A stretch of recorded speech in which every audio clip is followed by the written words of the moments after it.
Blague. Ah non. Bon.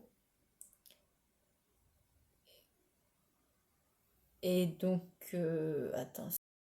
Donc de là, voilà, elle se dit, c'est un peu bizarre tout ça, mais bon, bref. Les coups arrêtent de cogner, donc en l'occurrence, tout va bien. Bon. De là, ok, elle recommence à ses occupations, et puis, ben, d'un seul coup, elle va entendre quelque chose qui se frotte contre sa porte. Et en fait, ce quelque chose qui frotte contre sa porte, c'est rien d'autre qu'une lame de couteau. Voilà, tout simplement. En clair, Elsa, elle est tranquille dans sa chambre et elle entend sa colocataire qui prend un couteau et qui le fait glisser comme ça tout au long de la porte d'entrée de sa chambre. Donc là, autant dire que là, tu flippes. Hein. Là, t'as peur, t'as vraiment très très peur. Donc, Elsa, là, elle sait pas trop quoi faire parce qu'il y a l'autre, là, qui est en train de taper avec un couteau. Et en même temps, Lise lui dit de façon tout à fait normale, Elsa, sors de ta chambre, s'il te plaît, je voudrais te parler. Donc de là, Elsa, elle va certainement pas sortir de sa chambre, hein, c'est certainement pas quelque chose. Et elle va rester comme ça, en boule, sur son lit, à attendre que ça passe. Et ça va durer, ouais, peut-être 20 minutes, hein. Au bout de 20 minutes, elle n'entend plus rien et elle entend la porte de la chambre de Lise qui se ferme. De là, elle va décider de sortir.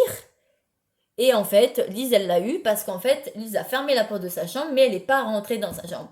Et d'un seul coup, elle voit Lise qui apparaît comme ça, une furie, le couteau à la main, prête à poignarder Elsa. Donc Elsa, elle, qu'est-ce qu'elle fait? Bon, ben, elle va trouver à se défendre, donc elle va essayer de tenir, désarmer Lise pour pas que Lise la touche. Elle finit par arriver à arracher le couteau de la main de Lise.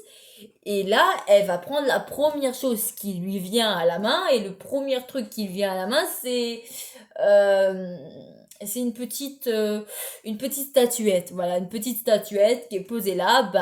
Elsa, il n'y a rien d'autre qui lui vient à la main. Donc, première chose qui lui vient à la main, statuette, boum. Donc, elle l'a tapée. Lise tombe par terre. Elle vérifie.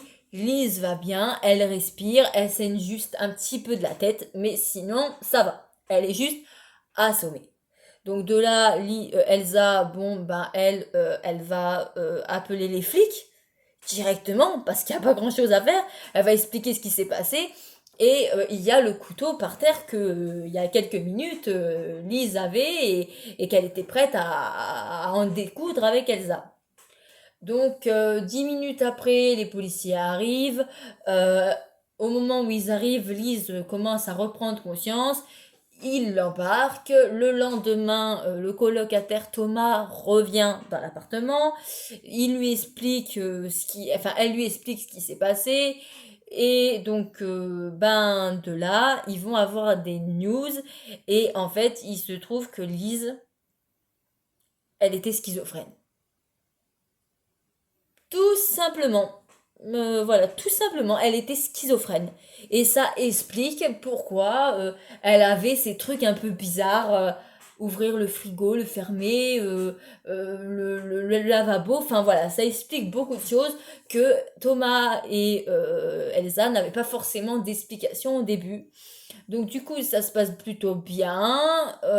Lise va être transférée dans un service pour malades mentaux, hein, voilà, dans un hôpital psychiatrique pour qu'elle se fasse soigner parce que bon, elle a quand même agressé quelqu'un, hein, c'est pas rien.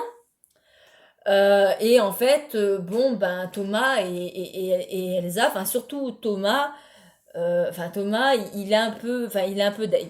Parce qu'il a fait rentrer cette fille dans sa colocation alors qu'il savait rien sur elle et il a jamais pu déceler ce problème.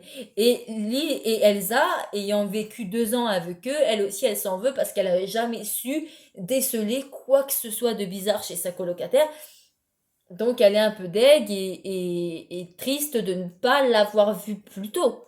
Parce que s'il l'avait vu plus tôt, ça aurait peut-être évité l'agression que Elsa a failli se prendre en pleine tête. Donc voilà, juste un peu, voilà, ils sont juste un peu deg, ils trouvent ça dingue qu'ils aient rien vu, mais bon, voilà, ils vont laisser ça comme ça. Et puis bon, bah ils vont finir leur colocation normalement. Et le petit truc mignon de cette histoire, c'est que après cette histoire, Thomas et Elsa se sont rapprochés et ils ont fini par se mettre ensemble. Donc c'est très bien.